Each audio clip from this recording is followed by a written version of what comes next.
जय श्री कृष्णा। राधे राधे। आइए सुनते हैं बृहस्पतिवार व्रत कथा। भारत में एक प्रतापी और दानी राजा राज्य करता था। वह नित्य गरीबों और ब्राह्मणों की सहायता करता था। यह बात उसकी रानी को अच्छी नहीं लगती थी। वह न ही गरीबों को दान देती, न ही भगवान का पूजन करती थी और राजा को भी दान देने से मना किया करती थी। एक दिन राजा शिकार खेलने वन को गए हुए थे तो रानी महल में अकेली थी।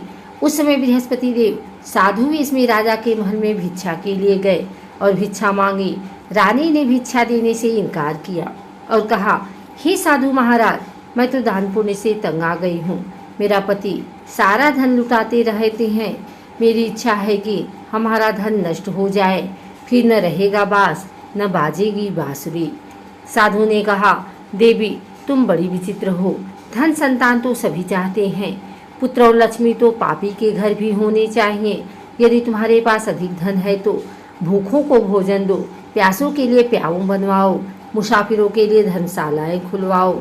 जो निर्धन अपनी कुंवारी कन्याओं का विवाह नहीं कर सकते उनका विवाह करा दो। ऐसी और कई काम हैं जिनके करने से तुम्हारा यश लोक परलोक में फैलेगा। परंतु रानी पर उपदेश का कोई प्रभाव न पड़ा। वह बोली, महाराज आप मुझे कुछ न समझाएं। मैं ऐसा धन नहीं चाहती जो हर जगह बांटती फिरूं। साधु ने उत्तर दिया, यदि तुम्हारी ऐसी इच्छा है तो तथास्तु। तुम ऐसा करना कि बृहस्पतिवार को घर लिपकर पीली मिट्टी से अपना सिर धोकर स्नान करना, भट्ठी चढ़ाकर कपड़े धोना। ऐसा करने से आपका सारा धन नष्ट हो जाएगा। इतना कहकर वह साधु महाराज वहाँ से आलोप हो गए। साधु के अनुसार कई बातों को पूरा करते हुए रानी को केवल 3 बृहस्पतिवार ही बीते थे कि उसकी समस्त धन संपत्ति नष्ट हो गई। भोजन के लिए राजा का परिवार तरसने लगा। तब एक दिन राजा ने रानी से बोला कि हे रानी, तुम यहीं रहो, मैं दूसरे देश को जाता हूँ, क्योंकि यहाँ पर सभी लोग मुझे जानते हैं, इसलिए मैं कोई छोटा कार्य नहीं कर सकता। ऐसा कहकर राजा परदेश चला गया। वहाँ वह जंगल से लकड़ी काट कर लाता और शहर में बेचता। इस तरह वह अपना जीवन व्यतीत करने लगा। इधर राजा के परदेश जाते ही रानी और दासी दुखी रहने लगी। एक बार जब रानी और दासी को 7 दिन तक बिना भोजन के रहना पड़ा तो रानी ने अपनी दासी से कहा, हे दासी, पास ही के नगर में मेरी बहन रहती है, वह बड़ी धनवान है। तू उसके पास जा और कुछ ले आ, ताकि थोड़ी बहुत गुजर बसर हो जाए। दासी रानी की बहन के पास गई। उस दिन गुरुवार था और रानी की बहन उस समय बृहस्पतिवार का व्रत कथा सुन रही थी। दासी ने रानी की बहन को अपनी रानी का संदेश दिया, लेकिन रानी की बड़ी बहन ने कोई उत्तर नहीं दिया। जब दासी को रानी की बहन से कोई उत्तर नहीं मिला तो वह बहुत दुखी हुई और उसे क्रोध भी आया। दासी ने वापस आकर रानी को सारी बात बता दी। सुनकर रानी ने अपने भाग्य को कोसा। उधर रानी की बहन ने सोचा कि मेरी बहन की दासी आई थी, परंतु मैं उससे नहीं बोली, इससे वह बहुत दुखी हुई होगी। कथा सुनकर और पूजन समाप्त करके वह अपनी बहन के घर आई और कहने लगी, हे बहन, मैं बृहस्पतिवार का व्रत कर रही थी। तुम्हारी दासी मेरे घर आई थी, परंतु जब तक कथा होती है तब तक न तो उठते हैं और न ही बोलते हैं, इसलिए मैं नहीं बोली। कहो दासी क्यों गई थी? रानी बोली, बहन तुमसे क्या छिपाऊं, हमारे घर में खाने तक को अनाज नहीं था। ऐसा कहते कहते रानी की आंखें भर आई। उसने दासी समेत पिछले 7 दिनों से भूखे रहने तक की बात अपनी बहन को विस्तार पूर्वक सुना दी। रानी की बहन बोली, देखो बहन, भगवान बृहस्पति देव सबकी मनोकामना को पूर्ण करते हैं। देखो शायद तुम्हारे घर में अनाज रखा हो। पहले तो रानी को विश्वास नहीं हुआ, पर बहन के आग्रह करने पर उसने अपनी दासी को अंदर भेजा तो उसे सचमुच अनाज से भरा एक घड़ा मिल गया। यह देखकर दासी को बड़ी हैरानी हुई। दासी रानी से कहने लगी, हे रानी, जब हमको भोजन नहीं मिलता तो हम व्रत ही तो करते हैं, इसलिए क्यों न इनसे व्रत और कथा की विधि पूछ ली जाए, ताकि हम भी व्रत कर सकें। तब रानी ने अपनी बहन से बृहस्पतिवार व्रत के बारे में पूछा। उसकी बहन ने बताया, बृहस्पतिवार के व्रत में चने की दाल और मुनक्का से विष्णु भगवान का केले के जड़ में पूजन करें तथा दीपक जलाएं, व्रत कथा सुने और पीला भोजन ही करें, इससे बृहस्पति देव प्रसन्न होते हैं। व्रत और पूजन विधि बताकर रानी की बहन अपने घर को लौट गई। 7 दिन के बाद जब गुरुवार आया तो रानी और दासी ने व्रत रखा, घुड़साल में जाकर चना और गुड़ लेकर आई, फिर उससे केले की जड़ तथा विष्णु भगवान का पूजन किया। अब पीला भोजन कहाँ से आए, इस बात को लेकर दोनों बहुत दुखी थे। चूंकि उन्होंने व्रत रखा था, इसलिए बृहस्पति देव उनसे प्रसन्न थे, इसलिए वे एक साधारण व्यक्ति का रूप धारण कर 2 थालों में सुंदर पीला भोजन दासी को दे गए। भोजन पाकर दासी प्रसन्न हुई और फिर रानी के साथ मिलकर भोजन ग्रहण किया। उसके बाद वे सभी गुरुवार को व्रत और पूजन करने लगे। बृहस्पति भगवान की कृपा से उनके पास फिर से धन संपत्ति आ गई, परंतु रानी फिर से पहले की तरह आलस्य करने लगी। तब दासी बोली, देखो रानी, तुम पहले भी इस प्रकार आलस्य करती थी, तुम्हें धन रखने में कष्ट होता था, इस कारण सभी धन नष्ट हो गया, और अब भी भगवान बृहस्पति की कृपा से धन मिला है तो तुम्हें फिर से आलस्य हो रहा है। रानी को समझाते हुए दासी कही कि बड़ी मुसीबतों के बाद हमने यह धन पाया है, इसलिए हमें दान पुण्य करना चाहिए, भूखे मनुष्यों को भोजन कराना चाहिए और धन को शुभ कार्यों में खर्च करना चाहिए, जिससे तुम्हारे कुल का यश बढ़ेगा, स्वर्ग की प्राप्ति होगी और पितृ प्रसन्न होंगे। दासी की बात मानकर रानी अपना धन शुभ कार्यों में खर्च करने लगी, जिससे पूरे नगर में उसका यश फैलने लगा। बृहस्पतिवार व्रत कथा के बाद श्रद्धा के साथ आरती करनी चाहिए, इसके बाद प्रसाद बांटकर उसे ग्रहण करना चाहिए। एक दिन राजा दुखी होकर जंगल में एक पेड़ के नीचे आसन जमाकर बैठ गया। वह अपनी दशा को याद करके व्याकुल होने लगा। बृहस्पति का दिन था। एकाएक उसने देखा कि निर्जन वन में एक साधु प्रकट हुए। वह साधु वेश में स्वयं बृहस्पति देवता थे। लकड़हारे के सामने आकर बोले, हे लकड़हारे, इस सुनसान जंगल में तू चिंता मग्न क्यों बैठा है? लकड़हारे ने दोनों हाथ जोड़कर प्रणाम किया और उत्तर दिया, महात्मा जी, आप सब कुछ जानते हैं, मैं क्या कहूँ। यह कहकर रोने लगा और साधु को अपनी आत्मकथा सुनाई। महात्मा जी ने कहा, तुम्हारी स्त्री ने बृहस्पति के दिन बृहस्पति भगवान का निरादर किया है, जिसके कारण कष्ट रुष्ट होकर उन्होंने तुम्हारी यह दशा कर दी है। अब तुम चिंता को दूर करके मेरे कहने पर चलो तो तुम्हारे सब कष्ट दूर हो जाएंगे और भगवान पहले से भी अधिक संपत्ति देंगे। तुम बृहस्पति के दिन कथा किया करो, 2 पैसे के चने मुनक्का लाकर उसका प्रसाद बनाओ और शुद्ध जल से लोटे में शक्कर मिलाकर अमृत तैयार करो। कथा के पश्चात अपने सारे परिवार और सुनने वाले प्रेमियों में अमृत व प्रसाद बांटकर आप भी ग्रहण करो। ऐसा करने से भगवान तुम्हारी सब मनोकामनाएं पूरी करेंगे। साधु के ऐसे वचन सुनकर लकड़हारा बोला, हे प्रभु, मुझे लकड़ी बेचकर इतना पैसा नहीं मिलता जिसे भोजन के उपरांत कुछ बचा सकूं। मैंने रात्रि में अपनी स्त्री को व्याकुल देखा है, मेरे पास कुछ भी नहीं जिससे मैं उसकी खबर मंगा सकूं। साधु ने कहा, हे लकड़हारे, तुम किसी बात की चिंता मत करो। बृहस्पति के दिन तुम रोजाना की तरह लकड़ियाँ लेकर शहर को जाओ। तुमको रोज से दुगना धन प्राप्त होगा, जिससे तुम भली भांति भोजन कर लोगे तथा बृहस्पति की पूजा का सामान भी आ जाएगा। इतना कहकर साधु अंतर ध्यान हो गए। धीरे धीरे समय व्यतीत होने लगा। फिर वही बृहस्पतिवार का दिन आया। लकड़हारा जंगल से लकड़ी काटकर किसी शहर में बेचने गया। उसे उस दिन से 2 गुना पैसा मिला। राजा ने चना गुड़ आदि लाकर गुरुवार का व्रत किया।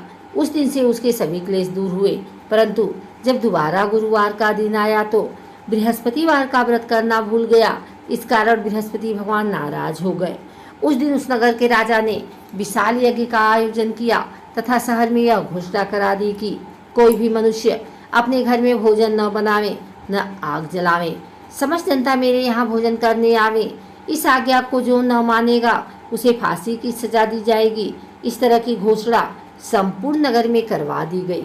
राजा की आज्ञा अनुसार शहर के सभी लोग भोजन करने गए, लेकिन लकड़हारा कुछ देर से पहुंचा, इसलिए राजा उसको अपने साथ घर लिवा ले गए और ले जाकर भोजन करा रहे थे तो रानी की दृष्टि उस खूंटी पर पड़ी जिस हार पर पड़ी जो लटका हुआ था। वह वहां नहीं दिखाई दिया। रानी ने निश्चय किया कि मेरा हार इस मनुष्य ने चुरा लिया है। उसी समय सिपाहियों को बुलाकर उसको कारागार में डलवा दिया। जब लकड़हारा कारागार में पड़ गया और बहुत दुखी होकर विचार करने लगा कि न जाने कौन से पूर्वजन्म के कर्म से मुझे यह दुख प्राप्त हुआ है, और उसी साधु को याद करने लगा जो कि जंगल में मिला था। उसी समय तत्काल बृहस्पति देव साधु के रूप में प्रकट हुए और उसकी दशा को देखकर कहने लगे, अरे मूर्ख, तूने बृहस्पति देव की कथा नहीं करी, इस कारण तुझे दुख प्राप्त हुआ है। अब चिंता मत कर, बृहस्पतिवार के दिन कारागार के दरवाजे पर 4 पैसे पड़े मिलेंगे, उनसे तू बृहस्पति देव की पूजा करना, तेरे सभी कष्ट दूर हो जाएंगे। बृहस्पति के दिन उसे 4 पैसे मिले। लकड़हारे ने कथा कही। उसी रात्र को बृहस्पति देव ने उस नगर के राजा को स्वप्न में कहा, हे राजा, तुमने जिस आदमी को कारागार में बंद कर दिया है वह निर्दोष है, वह राजा है, उसे छोड़ देना। रानी का हार उसी खुटी पर लटका है, अगर तू ऐसा नहीं करेगा तो मैं तेरे राज्य को नष्ट कर दूंगा। इस तरह रात्रि के स्वप्न को देखकर राजा प्रातःकाल उठा और खुटी पर हार देखकर लकड़हारे को बुलाकर क्षमा मांगी तथा लकड़हारे को योग्य सुंदर वस्त्र आभूषण देकर विदा कर दिया। बृहस्पति देव की आज्ञा अनुसार लकड़हारा अपने नगर को चल दिया। राजा जब अपने नगर के निकट पहुंचा तो उसे बड़ा आश्चर्य हुआ। नगर में पहले से अधिक बाग, तालाब, कुएं तथा बहुत सी धर्मशालाएं, मंदिर आदि बन गई थी। राजा ने पूछा, यह किसका बाग और धर्मशाला है? तब नगर के सब लोग कहने लगे, यह सब रानी और बांदी के हैं। तो राजा को आश्चर्य हुआ और गुस्सा भी आया। जब रानी ने यह खबर सुनी कि राजा आ रहे हैं तो उन्होंने बादी से कहा कि हे दासी, देख, राजा हमको कितनी बुरी हालत में छोड़ गए थे, हमारी ऐसी हालत देखकर वह लौट न जाएं, इसलिए तू दरवाजे पर ही खड़ी हो जा। आज्ञा अनुसार दासी दरवाजे पर खड़ी हो गई। राजा आए तो उन्हें अपने साथ लिवा लाए। तब राजा ने क्रोध करके अपनी रानी से पूछा कि यह धन तुम्हें कैसे प्राप्त हुआ है? तब उन्होंने कहा, हमें यह सब धन बृहस्पति देव के इस व्रत के प्रभाव से प्राप्त हुआ है। राजा ने निश्चय किया कि 7 रोज बाद तो सभी बृहस्पति देव का पूजन करते हैं, परंतु मैं प्रतिदिन दिन में 3 बार कहानी तथा रोज व्रत किया करूंगा। अब हर समय राजा के दुपट्टे में चने की दाल बधी रहती तथा दिन में 3 बार कहानी कहता। एक रोज राजा ने विचार किया कि चलो अपनी बहन के यहाँ हो आवे। इस तरह निश्चय कर राजा घोड़े पर सवार हो अपनी बहन के यहाँ चल दिया। मार्ग में उसने देखा कि कुछ आदमी एक मुर्दे को लिए जा रहे हैं। उन्हें रोककर राजा कहने लगा, अरे भाइयों, मेरी बृहस्पति देव की कथा सुन लो। वे बोले, लो, हमारा तो आदमी मर गया है, इसको अपनी कथा की पड़ी है। परंतु कुछ आदमी बोले, अच्छा कहो, हम तुम्हारी कथा भी सुनेंगे। राजा ने दाल निकाली और जब कथा आधी हुई तो मुर्दा हिलने लगा और जब कथा समाप्त हो गई तो राम राम करके मनुष्य उठकर खड़ा हो गया। आगे मार्ग में उसे एक किसान खेत में हल चलाता मिला। राजा ने उसे देख और उससे बोले, अरे भैया, तुम मेरी बृहस्पतिवार की कथा सुन लो।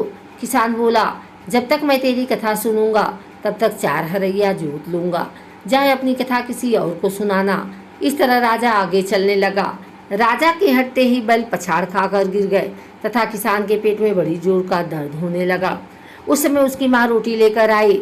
उसने जब यह देखा तो अपने पुत्र से सब हाल पूछा और बेटे ने सभी हाल कह दिया। तो बुढ़िया दौड़ी दौड़ी उस घुड़सवार के पास गई और उससे बोली कि मैं तेरी कथा सुनूंगी, तू अपनी कथा मेरे खेत पर चलकर ही कहना। राजा ने बुढ़िया के खेत पर जाकर कथा कही, जिसके सुनते ही वह बैल उठ खड़े हुए तथा किसान के पेट का दर्द भी बंद हो गया। राजा अपनी बहन के घर पहुंचा। बहन ने भाई की खूब मेहमानी की। दूसरे रोज प्रातःकाल राजा जगा तो वह देखने लगा कि सब लोग भोजन कर रहे हैं।